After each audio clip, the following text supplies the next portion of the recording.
Olá pessoal, na apresentação de hoje vamos falar um pouco sobre introdução ao magnetismo como parte das atividades obrigatórias referente à disciplina eletromagnetismo, vinculada ao mestrado nacional profissional em ensino de física pela Universidade Federal de Sergipe, no departamento de física, disciplina ministrada pelo professor Dr. Petrúcio Barroso.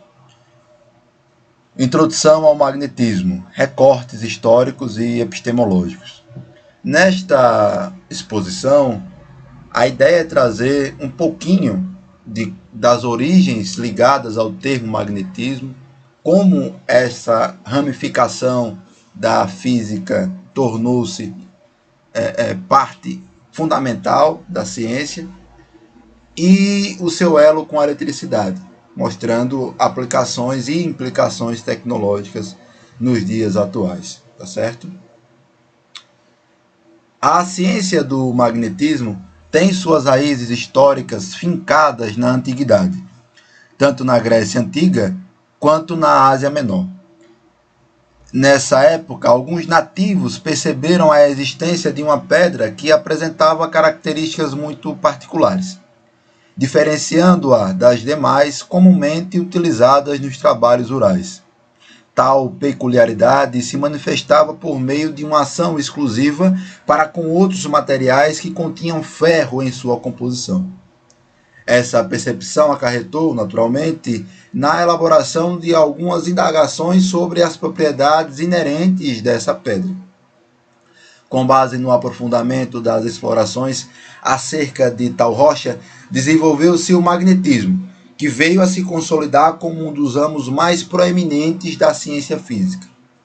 Nesta sessão, será explorada a história do magnetismo, contextualizando suas bases epistemológicas, conectando os fatos que levaram ao seu desenvolvimento e prestabilidade na sociedade, evidenciando sua importância por meio das aplicações tecnológicas nos dias atuais. Nesta primeira figura, eu quero chamar a atenção para a parte da Grécia Antiga, onde se localizava a província de Tessália. Então, aqui é onde hoje a gente conhece como o mapa da Itália, sobretudo por esse desenho aqui da bota, né? Nesta região, na antiguidade, essa província de Tessália, eu destaco aqui, nós destacamos, perdão, a região da Magnésia. Preste atenção neste nome, Magnésia, tá certo? Aqui, aos primeiros relatos, né, os historiadores da ciência conversam sobre isso, que já no século V a.C., um pastor, ao perceber ao lidar com seu cajado feito de ferro, percebeu que este cajado, quando em contato com o solo, eventualmente atraía materiais, atraía um certo tipo de pedra. Não acontecia com todas as pedras, mas sim com a pedra específica encontrada nessa região. Ele ficou, evidentemente, né, se perguntando por que seu cajado só atraía fragmentos desse tipo de pedra e não de outras pedras, uma vez que a região rural contém detritos, né, de pedregulhos espalhados. Então, essa primeira percepção dessa atração específica de um tipo de pedra para um material feito de ferro, os registros historiográficos, né, da ciência remetem a esse episódio aqui na região da Grécia, tá certo? Mas os historiadores também convergem para uma narrativa acerca de outra região na mesma época, localizada na Ásia Menor, tá certo? Então, neste mapa, nós temos aqui o oeste da Ásia Menor, por volta também do quinto século a.C., e ao sul nós temos a província de Lídia. Esta província de Lídia continha, né, outra cidade com o mesmo nome daquela lá na Ásia Menor, a cidade de Magnésia, aqui onde eu estou passando o mouse, onde também se registra, né, algumas pedras que atraíam ferros, tá certo? Essas cores diferentes, roxa, verde, lilás, representam os povos, né, daquela região, os eólios, os jônicos e os dóricos. Bacana? Então nós temos aqui dois contextos, né, de origem do termo, de origem da percepção, em que uma determinada pedra que continha uma característica que atraía materiais que continham ferro. Esta, independentemente da região onde foi encontrada, esta é o fato observado, tá certo? Que existia uma pedra e essa pedra tinha propriedades de atrair materiais que continham ferro. Bacana? Então, prosseguindo, esta percepção de atração, ou seja, levou os historiadores, levou os pesquisadores de então, né, dessa época, a cunhar um termo derivado do francês, que é esse termo aqui, aimant. Aimant. Aimant em francês quer dizer amante. E a tradução, a escrita do aimant para o português, deriva-se imã. Então o imã, que provém do francês aimant, ele quer dizer amante. E foi destacado esse termo para essas pedras que, em sua origem na magnésia, daí o nome magnetismo, tá certo? Posterior, a esta pedra que atraía pedaços de ferro, ou seja, a pedra era amante do ferro. E nesse sentido, o termo ficou aí para cunhado como a origem do ímã e ligado também ao magnetismo. Então o ímã vinha a ser essa pedra que atraía pedaços de ferro, basicamente. Os primeiros relatos de aplicação desse ímã devem-se aos chineses, de aplicações tecnológicas, tá certo? Os chineses passaram a usar o ímã como material para fazer bússola. Uma bússola que servia de instrumento de orientação, sobretudo nas navegações, tá certo? Então a primeira aplicação prática e tecnológica de um ímã foi ao uso com a bússola. Uma bússola que se comporta, que tem um ímã em sua agulha e se orienta através de uma localização dada a partir de uma característica do próprio planeta que eu vou explorar mais à frente, tá certo? E aí, dando um salto um pouquinho na história, nós temos a figura de Pierre de Maricourt. Este cara, estudando as características dos ímãs, ele percebeu a distinção dos polos, tá certo? Então, essa figura aqui bem característica, você percebe que propriedades diferentes em cada polo. Então, aqui você tem um ímã e limalhas de ferro ao seu redor, mostrando, né, o tipo de atração. Então, há uma atração do polo norte para o polo sul neste sentido. E Pierre de Maricourt, ele conseguiu conjecturar e mostrar também um pouquinho que polos opostos se atraem e polos iguais, né, se repelem. Por quê? Porque há esse tipo de atração específico, né, neste material que é o ímã. Então, Pierre de Maricourt, ele pôde mostrar os polos, né, do ímã, dizer que cada ímã tem um polo e ainda mais mostrar a inseparabilidade dos polos. Por mais que você quebre um ímã, espedace-o, sempre vai haver dois polos distintos. Vai sempre haver um polo norte e um polo sul.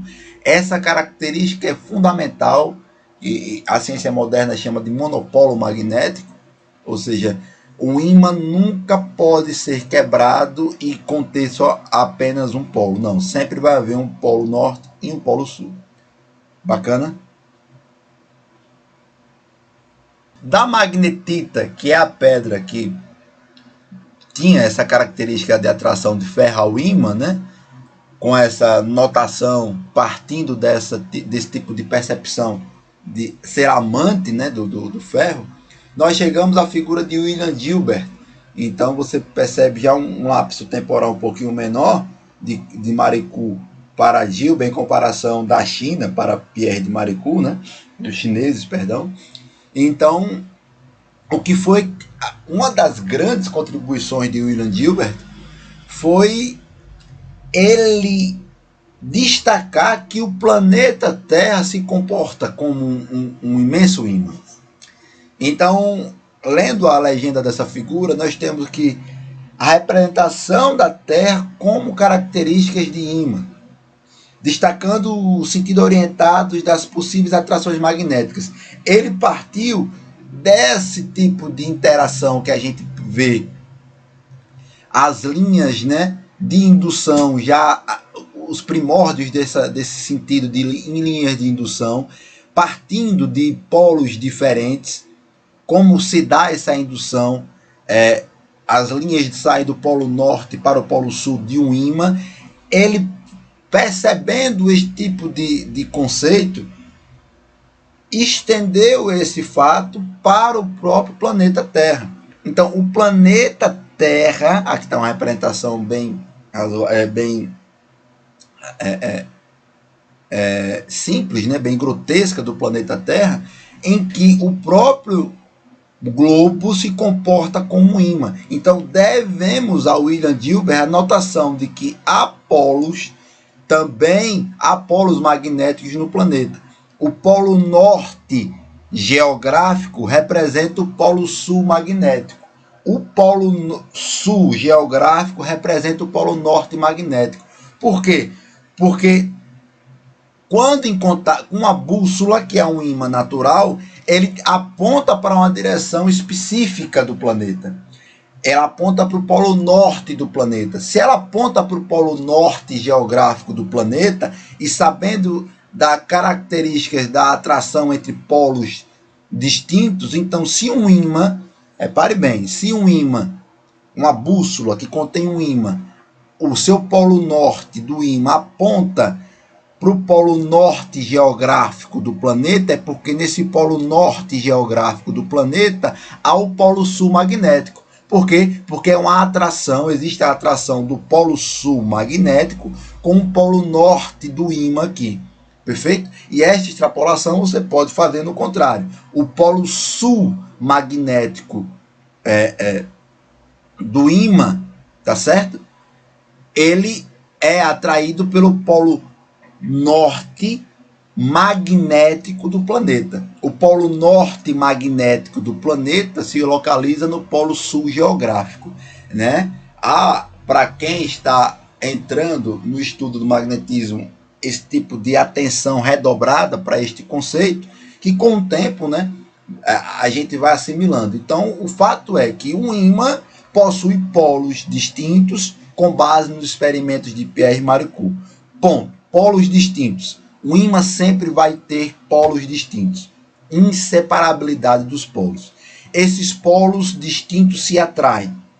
Polos semelhantes se repelem. As linhas de indução desses polos saem do polo norte para o polo sul, conforme experimentação. Portanto, um ímã que contém polos distintos, é evidente, o polo norte e o polo sul, vai ser atraído pelo próprio ímã que representa a esfera, representado pela esfera terrestre. Então, se você tem um ímã, que é assim que funciona a bússola aponta para o polo norte geográfico, significando que no polo norte geográfico há o polo sul magnético. O polo sul de um ímã aponta para o polo sul geográfico, porque no polo sul geográfico há o polo norte magnético. Bacana? E aí, a gente já pode falar um pouquinho do elo com a eletricidade e suas aplicações. Destacamos ir para este ponto e destacando a figura de Hans Christian Ørsted, como o próprio pediu para ser chamado. Na verdade, destacou a pronúncia do seu nome como Ørsted, não Oersted, como comumente se fala. Aqui eu peço perdão, falta um 7, tá certo? Então é 1777. Bacana. Então, o que foi que ele percebeu? Em um circuito onde se passava corrente elétrica, ele já tinha essa noção de eletricidade em movimento, ele percebeu o seguinte: num circuito ligado e passando corrente elétrica, ele colocou uma bússola ao lado desse circuito e percebeu que a bússola se movimentava conforme ele ligava o circuito, ou seja, conforme passava a corrente elétrica, havia um movimento na agulha da bússola. E quando ele trocava o sentido desse circuito, indo de um polo para outro, ele percebia também que a agulha da bússola variava sua rotação. Então, este fato foi determinante para separar, né? Agora não tem como mais separar eletricidade de magnetismo. Onde há o campo elétrico, que veio ser consolidado no estudo de campo com outro cara chamado Michael Faraday, mas o que eu quero destacar é o seguinte: onde há eletricidade, há magnetismo, e onde há magnetismo, há eletricidade. Isto ficou claro com o experimento de Ørsted. Bacana? E pouco tempo depois veio Faraday, que, entre outras coisas, né, foi o precursor do motor elétrico. O motor elétrico funciona como um motor de indução elétrica, onde há magnetismo, há eletricidade. Então, o motor elétrico funciona de forma inversa, com um princípio inverso do que Ørsted notou. Bacana? Então, princípios magnéticos proporcionam princípios elétricos. Isso foi a grande contribuição de Faraday, mostrando que é possível construir um motor que funciona, que gera eletricidade através de princípios magnéticos. Tá certo? E a grande consolidação do eletromagnetismo veio com Maxwell, agora aqui um trabalho extremamente teórico, onde ele pegou as ideias experimentais de Faraday e conjecturou e conseguiu formular um tratamento matemático fora de série, que os detalhes fogem ao escopo desta apresentação, mas Maxwell foi fundamental para consolidar a teoria e a formulação algébrica do eletromagnetismo. Se há eletricidade, há magnetismo, e essa ciência do eletromagnetismo é regida pelas equações de Maxwell, tá certo? Em uma outra apresentação, nós abordaremos com mais detalhes as equações de Maxwell. Portanto, a partir desses três nomes, né, podemos dizer que a consolidação da eletricidade como face da mesma moeda do magnetismo ficou evidente. Bacana? Então aqui nós temos uma aplicação tecnológica. Nós temos aqui um guindaste, e neste guindaste imenso, nós temos um imenso ímã aqui, ó, que atrai esses pedaços de ferro aqui no ferro velho, e uma aplicação clara da utilidade de um ímã, né? Entre outros fatores que podem ser abordados aqui, tá certo? Então, você tem uma construção, um equipamento com um imenso ímã que atrai esses pedaços de ferro aqui para fazer diversos tipos de trabalho, inclusive até a limpeza do próprio terreno aqui, tá certo? Esses fenômenos magnéticos, esse fenômeno magnético, inclusive, eu coloquei essa figura ilustrativa, né? Porque é o seguinte: o campo, uma vez que a Terra, como nós começamos a estudar com Gilbert, é um imenso ímã, portanto, com o conceito de campo já estabelecido por Faraday, existe uma região onde essa intensidade de campo magnético ela é bastante presente e bastante percebida. O planeta Terra tem um campo magnético ao seu redor, portanto, ele sim é um imenso ímã. E ele recebe esses ventos solares, que é a radiação emitida pela estrela maior do nosso sistema, pelo Sol, estrela única do nosso sistema. A radiação emitida pelo Sol interage com o campo magnético. Se não fosse o campo magnético da Terra servindo de escudo, toda a radiação do Sol incidiria na superfície da Terra e muito provavelmente não haveria vida como conhecemos aqui. Então, o campo magnético da Terra, entre outros fatores, ele serve como um escudo dessa interação gigantesca, dessa radiação, dessa energia emitida de forma colossal pela nossa estrela, tá certo? E o resultado dessa interação da radiação do Sol com o campo magnético da Terra é vista no fenômeno chamado de aurora, que é vista, evidente, com mais percepção nos polos, né, do planeta, devido à faixa onde essa radiação é mais tênue ou mais forte. Bacana? Então, nos polos do planeta, onde há, de fato, esta indução das linhas de campo magnético, nós percebemos com a interação da radiação proveniente do Sol, este fenômeno é bem visível, é bem bonito, né? Aqui é uma imagem real de uma região de um dos polos do planeta, onde se dá este tipo de fenômeno luminoso. Esta aurora nada mais é, essa aurora boreal, nada mais é do que a consolidação, né, a observação, perdão, da radiação solar interagindo com o campo magnético da Terra. Bacana? Bom, e aí, desde o começo nós destacamos que esta apresentação era uma breve exposição, algo mais para a gente introduzir o conceito de magnetismo, de introdução ao magnetismo, né, e seus tipos de alguns fenômenos percebidos, algumas implicações no cotidiano. Então, podemos finalizar lendo essas considerações finais.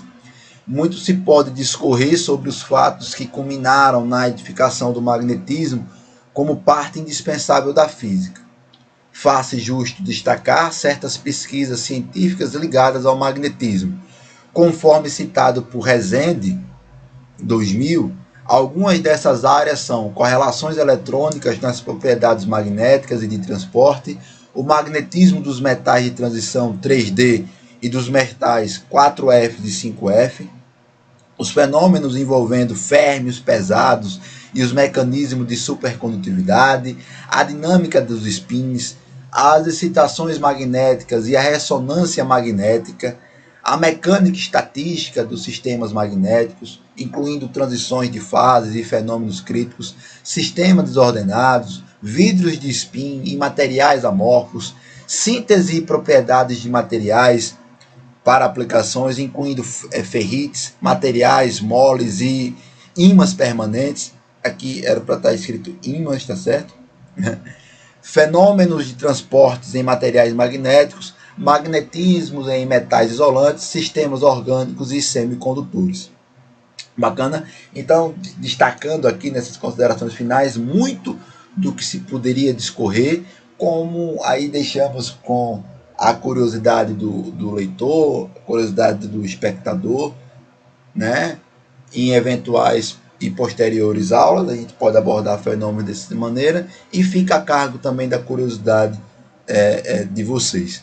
Bacana? Então, está aqui a apresentação sobre né, os aspectos históricos, recortes históricos e epistemológicos do magnetismo, finalizando aqui com as citações das referências e agradecendo a oportunidade dessa exposição e desta apresentação. Fiquem todos em paz, bons estudos.